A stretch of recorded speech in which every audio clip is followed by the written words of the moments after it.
Hello, Cancer. Welcome to your April 2023 astrology reading. So this month, I know I'm a little bit late with these, but all the big stuff is really happening at the end of the month, all right? So we just had the full moon in Libra.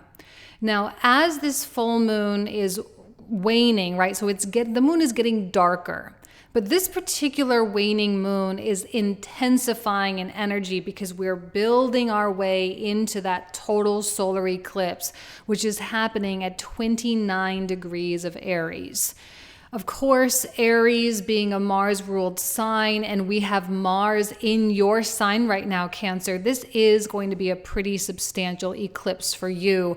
And also, the eclipse, which is happening on May 5th in Scorpio, is also going to be especially potent for you as the host of Mars. Both Aries and Scorpio are ruled by Mars. This particular eclipse is going to be coupled with a Mercury retrograde. As it stands, Mercury is officially in pre-shadow. So pre-shadow is the 2-week period before a retrograde, meaning Mercury is slowing way, way, way down.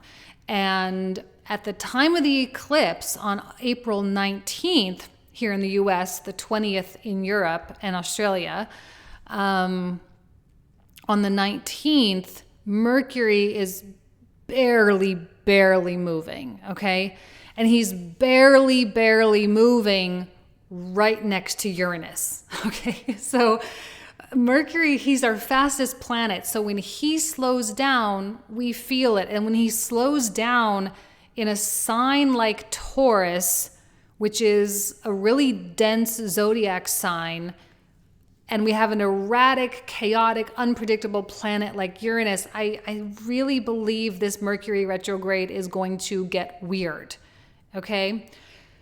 For you, luckily, this is happening in a high-quality house. I really love the 11th house. There's a lot that can come through here, a lot with your groups and associations. And there could also be a lot of blessings that come through with this Mercury retrograde for you, Cancer, okay? It doesn't have to be all bad. It could be weird, but it could be like a good weird for you. You know, like maybe you go to a party and you're talking about someone and someone taps you on the shoulder and they're like, "Oops, sorry, I have someone in my driveway." Okay. And then maybe they tap you on the shoulder like, "Hey, I just heard you talking about this. Did you know that this other person is here at the party?" You're like, "Wait, what? Who, really?" And then they may connect you with someone and it could lead to this whole thing. That's what I mean by weird. Like incidental or just really coincidental, I guess we should say, or synchronistic, that kind of thing. I'm not saying that's going to happen for everybody. It won't happen for everybody, but it does have the potential to happen. So make sure you open yourself up to that. Being out in public, and I know maybe you're not really wanting that, but I do think being out in public could be an advantageous situation for you. You could develop new types of associations that can ultimately benefit your career, all right? Or you could receive some kind of advice or some kind of a tip or some kind of something that could completely redirect the course of your life. And there's a lot of career stuff going on because of that eclipse in your 10th house. We still have the sun in Jupiter. The sun will enter Taurus on the 20th, which is right after the eclipse. It's like eclipse and then the sun comes into Taurus and then Mercury retrogrades right after that. So that period of time, like the 18th, 19th, 20th, 21, 22, that like 5-day period is probably going to be pretty interesting, might be pretty eventful for some of you. But I think it could be really good. And again, because Jupiter is in your 10th house and the sun is here for now, there could be some career stuff going on. And Mars, of course, being driven to make stuff happen, being driven to make the changes that you need to make, to create time where time needs to be created and to really push itself. I do think Cancer is in a position where they're wanting to push themselves, especially if they're getting sick and tired of the status quo. We also have Venus coming in to Gemini, which is happening on the 11th. Now, Venus in the 12th she likes to be in the 12th, all right? This is a very relaxed placement.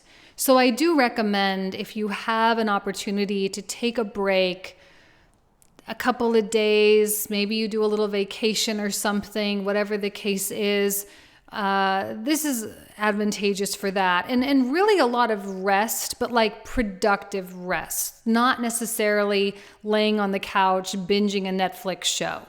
Not necessarily that. I think if you can relax and do something meditative or contemplative, working on your spiritual health with the 12th, working on your mental health with the 12th.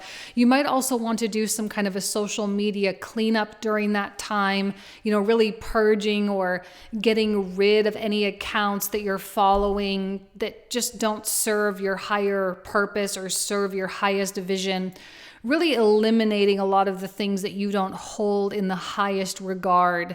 And kind of retreating from the world, but not for the sake of hiding, but more for the sake of like getting yourself together, getting your life together, getting things organized, getting things set up, and resting so you have the energy to really go out and do that. If you are being social with all this 11th house stuff going on, if you are being social and you do consider yourself more introverted, you probably will need a little bit more extra time to recharge after social events. So please make sure to really give yourself grace.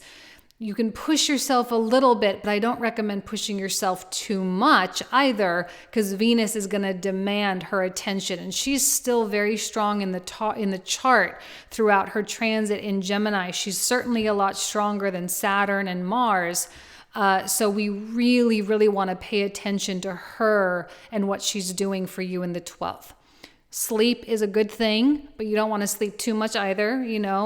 Diet is a good thing, your consumption, paying attention, and all kinds of your sort of recharge types of things that you need to do. We also have, now hold on, after the eclipse on the 19th, we are then going to be building to a full moon eclipse, which is happening in May, and we'll talk more about this in the May reading. But as the moon comes through and makes its way to Scorpio, which is also, I already said this, but it's Mars ruled as well. I lost my train of thought. We also have Pluto initiating his retrograde too. He officially retrogrades on May 1st. So, same thing, that whole last week and a half of April, Pluto is also standing still. So as Mercury is beginning his retrograde, Pluto is not moving, and he's just sitting here in your 8th house like this. He's just lingering, he's just hanging out, giving you a taste. And I think this is one of the things that's really amping up your Mars, Change, 8th house. This is where we go. We let our ego die here. We let so many things go in this 8th house, and we continually go through this like death, rebirth process. Just ask all your Gemini friends who just went through it with Pluto in the 8th. So this is kind of your first moment with Pluto in the 8th to say, who do I want to become now? Who do I want to become? Who am I wanting to blossom into? And what is it that I need to let go? I will tell you with Pluto in the 8th, if you are capable of letting things go, you're not going to have any problem with Pluto in the 8th. Okay, it's only when you try to hang on to stuff that Pluto in the 8th can be really, really disruptive. So if you want, throughout this eclipse cycle, to really pay attention to releasing and letting go and allowing your world to change, because being in Taurus and also the activation of Taurus season when the sun comes in on the 20th, we are having to sort of confront our own stubbornness a little bit. We don't ever like to really think of ourselves as stubborn, but we've all got Taurus in our chart somewhere. We all got fixed signs in our chart somewhere. Fixed signs are all kind of sticky. And with Uranus here, we've been learning just how sticky some things really are, just how difficult it really is to change. And Pluto here is kind of saying, it's time to start embracing something new, and this Mercury retrograde is giving you an avenue to do that. If you do, in fact, have some kind of an epiphany or really good advice from someone or whatever the case is, and you have an opportunity to change course, even just a teeny tiny bit, I highly recommend you take that chance. I highly recommend it, because if you don't, it kind of solidifies where you're like, okay, this person is not willing to bend, this person is not willing to change, and we need to kind of, Pluto's like, I need to show you who's in charge type of deal. And he will definitely show you that life is impermanent. He will definitely show you that a lot of things aren't worth hanging on to. And sometimes those lessons can be way harder than necessary. They don't need to be so hard. So this is a time to embrace the new path, embrace the new version of you that is beautifully emerging from this astrological environment, and just sort of allow yourself to get carried by this incredible current. Okay? All right, Cancer, I'm going to leave you with that. Thank you so much. Have an amazing month, and I'll talk to you soon. Take care.